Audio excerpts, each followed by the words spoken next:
Hello dear friends, welcome to our YouTube channel the Vyas academy.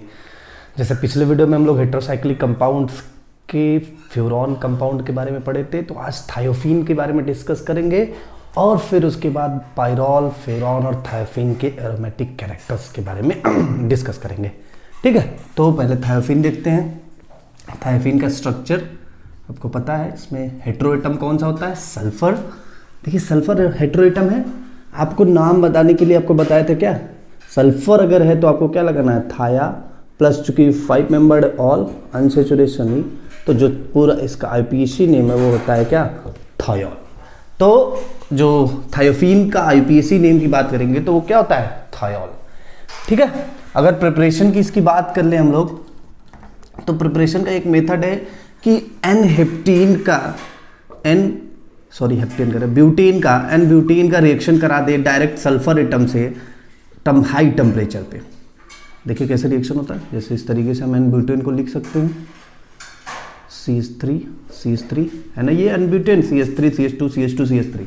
ठीक है, N butane का reaction करा दिए किससे? सल्फर एटम से। 4 सल्फर एटम ले लिए। ठीक है, सल्फर एटम से रिएक्शन करा देते कितने? 923। ठीक है, 923 केल्विन हाई टेम्परेचर पर रिएक्शन होता है, तो हमें क्या मिल जाता है? थायोफीन। क्या मिलता भैया? थायोफीन हमें मिल जाता है। और साथ में क्या है? साथ में H2S भी रिमूव हो जाता है, और थायोफीन का फॉर्मेशन हो जाता है। तो ये एक मेथड है कि अगर हमको थायोफीन का फॉर्मेशन करना है तो क्या करेंगे? एन ब्यूटेन ले लेंगे, डायरेक्ट रिएक्शन करा देंगे सल्फर एटम से एट हाई टेम्परेचर 923 केल्विन, तो थायोफीन का फॉर्मेशन होता है और H2S गैस रिमूव हो जाता है। ठीक है, एक ये मेथड है। दूसरे मेथड की अगर बात करें हम लोग, तो पालनार सिंथेसिस से भी बनाया जा सकता है। बस अंतर क्या होता है, देखिए पालनार सिंथेसिस से भी बना सकते हैं। पालनार सिंथेसिस में क्या लेते थे?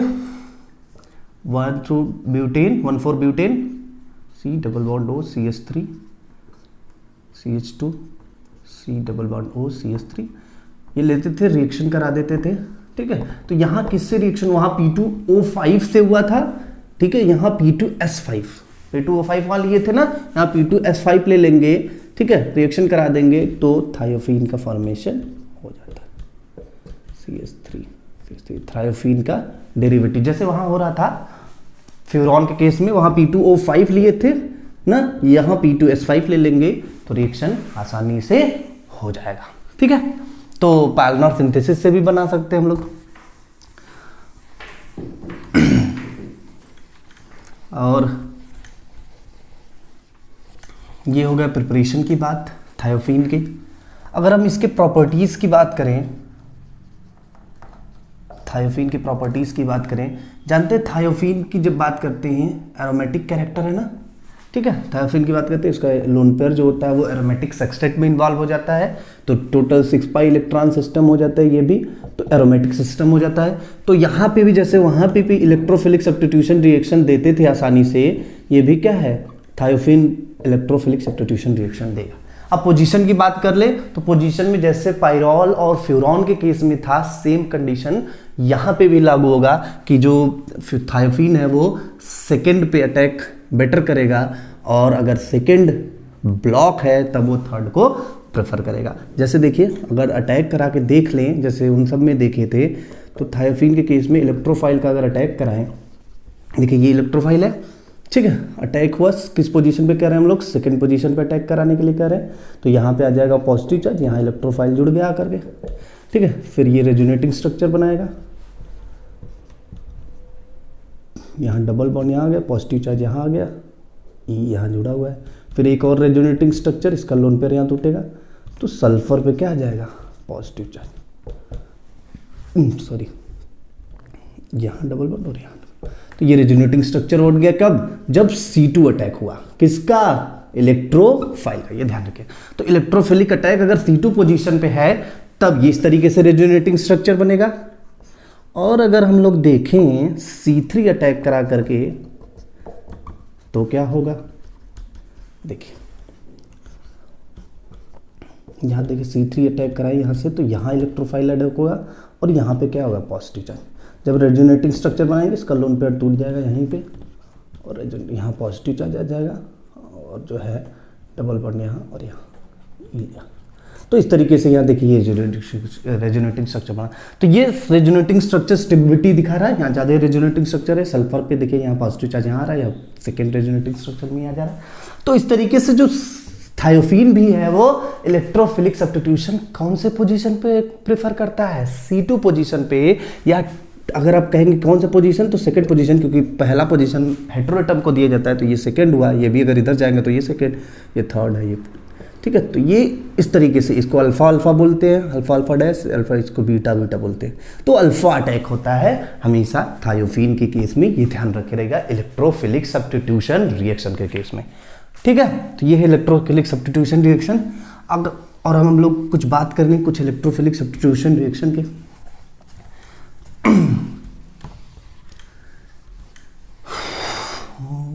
जैसे ये देखिए इलेक्ट्रोफिलिक सब्स्टिट्यूशन रिएक्शन, अगर किसी बात करें तो नाइट्रेशन की अगर बात करें, ठीक है, क्या करेंगे, फ्यूमिंग HNO3 ले लिए, फ्यूमिंग HNO3। तो क्या होता है भैया, नाइट्रेशन में क्या जुड़ता है, सॉरी यस, यहाँ क्या जुड़ता है, NO, नाइट्रो ग्रुप आकर के जुड़ जाता है, ठीक है। तो सेकेंड प्रेफरेंस किया।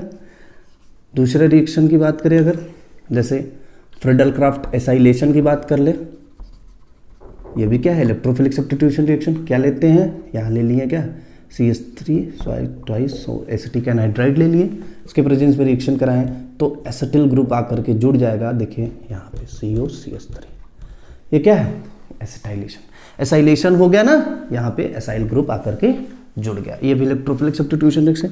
ब्रोमिनेशन की अगर बात करें, ब्रोमिनेशन या हेलोजिनेशन की बात करें, देखिए सिंपल है, S है, डायरेक्ट रिएक्शन करा दिए किससे, Br2 से, AlBr3 के प्रेजेंस में, यहाँ Br दोनों तरफ Br आकर के जुड़ जाएगा, ठीक है। तो ये इस तरीके से इलेक्ट्रोफिलिक सब्स्टिट्यूशन रिएक्शंस होते हैं, समझ रहे हैं ना। सल्फोनेशन की भी बात कर लें, अगर सल्फोनेशन का ही देख लें, सल्फोनेशन, ठीक है। सल्फोनेशन की अगर बात कर लें तो यहाँ पे क्या है, कॉन्सेंट्रेट H2SO4 लेते हैं ना, जानते ही है कॉन्सेंट्रेट H2SO4 या फ्यूमिंग, ठीक है। वहाँ पे क्या करते हैं, H2SO4 और SO3 से सेटिस्फाई करके लेते हैं H2S2O7, ठीक है। तो यहाँ पे क्या करके जुड़ जाता है SO3H, ठीक है, सल्फोनिक एसिड ग्रुप आकर के जुड़ जाता है। तो इस तरीके से इलेक्ट्रोफिलिक सब्स्टिट्यूशन रिएक्शन होते हैं। एक क्लोरोमिथाइलेशन रिएक्शन होता है, वो भी देख लेते हैं, वो भी इलेक्ट्रोफिलिक सब्स्टिट्यूशन रिएक्शन है। जैसे ये है ना थायोफीन है, इसका रिएक्शन अगर करा दिए HCHO प्लस HCl से, तो इस तरीके से रिएक्शन होता है S और CH2Cl जाकर के, ये क्लोरोमेथाइल है ना, क्लोरोमेथाइल इसको बोलते हैं ना, तो इस रिएक्शन का नाम इसीलिए जोड़ा कि क्लोरोमेथाइलेशन रिएक्शन, ठीक है। ये भी क्या है इलेक्ट्रोफिलिक सब्स्टिट्यूशन रिएक्शन। तो इस तरीके से कुछ इलेक्ट्रोफिलिक सब्स्टिट्यूशन रिएक्शन है जो देते हैं। पोजीशन याद रखेंगे हम लोग कि जो रिएक्शंस होता है वो कहाँ होता है, सेकेंड पोजीशन प्रीफर करता है थायोफीन के खिन में, थायोफीन के केस में जब इलेक्ट्रोफिलिक सब्स्टिट्यूशन रिएक्शन होता है, ठीक है।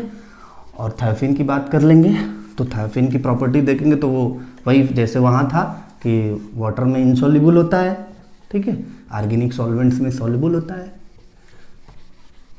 इस तरीके से ये कुछ प्रॉपर्टीज हैं, chemical properties electrophilic substitution reaction ऐसे देता है। देखिए अब जो बहुत इंपॉर्टेंट टॉपिक है जिसके बारे में अक्सर एग्जामिनेशन में पूछा जाता है, एकेडमिक में भी पूछते हैं और एंट्रेंस में तो उससे रिलेटेड एक आध क्वेश्चन आ ही जाता है। उससे देखें उसके बारे में कि एरोमेटिक कैरेक्टर की किस तरीके से एरोमेटिक कैरेक्टर होते हैं, aromatic characters of pyrrole, furan और थायोफीन, ठीक है। पायरोल, फ्यूरॉन और थायोफीन की बात कर लें, लिख देते हैं पूरा नाम भैया, नहीं तो फ्यूरोनम थायोफीनम,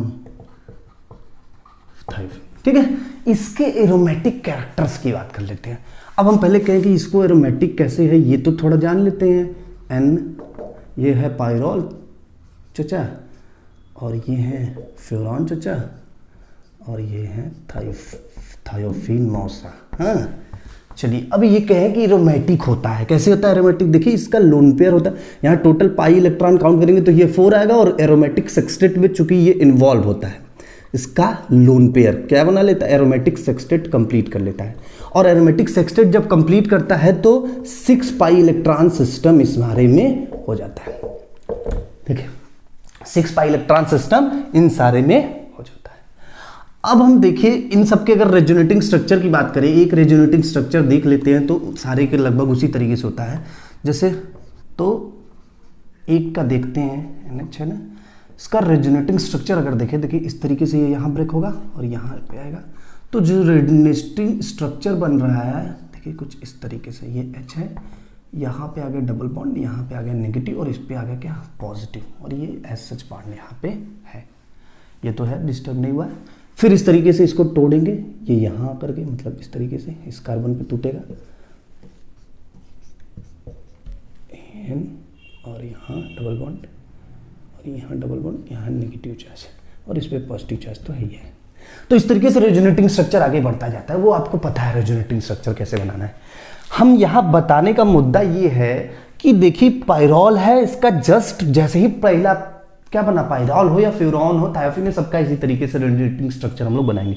तो जो पायरॉल है या फ्यूरॉन है और थायोफिन है, इनका जब हम लोग रेजोनेटिंग स्ट्रक्चर देख रहे हैं तो वहाँ क्या है, पहले ही बार में जैसे ही रेजोनेटिंग स्ट्रक्चर बना रहे हैं वहाँ क्या हो रहा है, चार्ज डिस्ट्रीब्यूशन आ जा रहा है।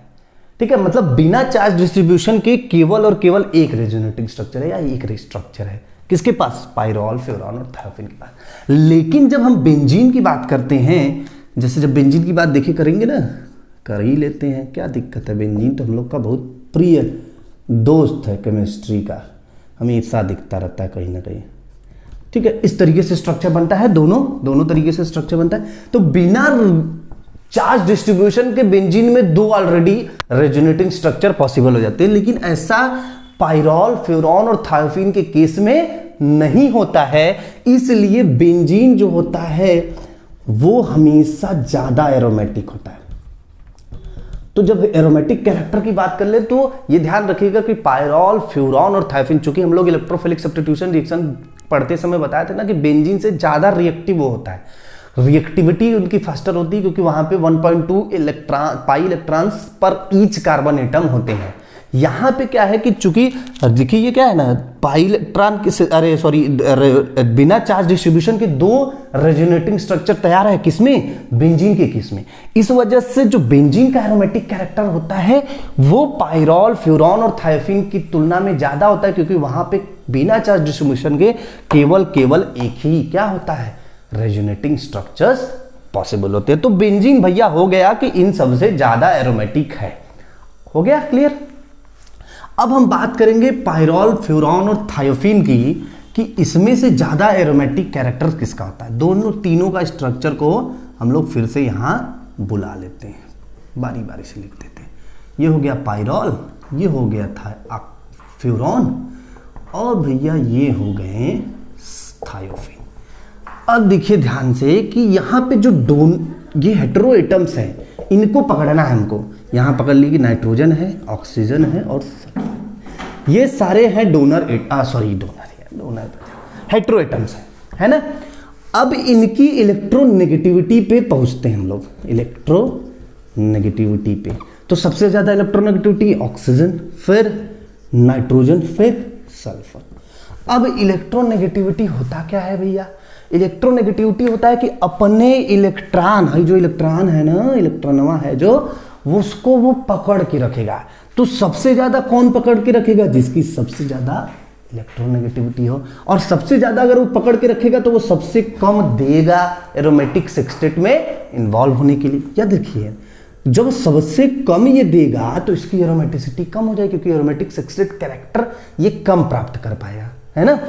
तो चूंकि इसकी इलेक्ट्रोनेगेटिविटी ज्यादा है, इलेक्ट्रॉन को अपने पास बहुत पकड़ के रखेगा, इसलिए ये ज्यादा एरोमेटिक सेक्सटेट में इन्वॉल्व नहीं होने देगा, और इसकी एरोमेटिसिटी तीनों की में सबसे कम होगी। वैसे ही नाइट्रोजन की बात कर लें, ऑक्सीजन से ज्यादा है पर सल्फर से कम है इसकी, सल्फर से ज्यादा है इसकी इलेक्ट्रोनेगेटिविटी और ऑक्सीजन से कम है, तो इसलिए ये भी क्या करेगा, पकड़ के रखेगा, सल्फर की तुलना में ज़्यादा पकड़ के रखेगा, इसलिए इसकी एरोमेटिसिटी थायोफीन से भी कम है। और थायोफीन की एरोमेटिसिटी जो होती है वो सबसे ज़्यादा होती है, क्योंकि यहाँ तो इलेक्ट्रोनेगेटिविटी और वैकेंट ऑर्बिटल्स भी आ जाती है।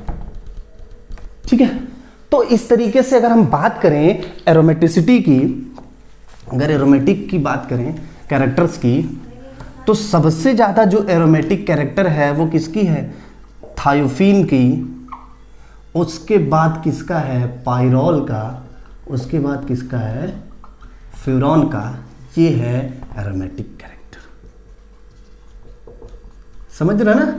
तो एरोमेटिक कैरेक्टर जब बात करेंगे तो फ्यूरॉन का सबसे कम है, क्योंकि ऑक्सीजन है उसमें हेटेरोएटम, और ऑक्सीजन की इलेक्ट्रोनेगेटिविटी क्या होती है, सबसे ज़्यादा होती है। वो इलेक्ट्रॉन को पास खींच के रखता है और एरोमेटिक सेक्सटेट में देने के लिए कम से कम प्रयास करता है। इसलिए एरोमेटिक सेक्सटेट जब कम भाई इलेक्ट्रॉन पाएगा तो एरोमेटिक सेक्सटेट डिस्टर्ब रहेगा जल्दी, तो वो एरोमेटिक कैरेक्टर की तरफ कम बढ़ेगा। तो एरोमेटिसिटी इसकी सबसे कम होगी, और फिर पायरोल की, और सबसे ज़्यादा किसकी, थायोफीन की। तो ये याद रखिएगा, इससे रिलेटेड क्वेश्चंस बहुत सारे एग्जाम में मैंने देखे हैं कि जो थायोफीन की एरोमेटिसिटी सबसे ज़्यादा होती है। सबसे ज़्यादा एरोमेटिक कैरेक्टर कौन है, थायोफीन है।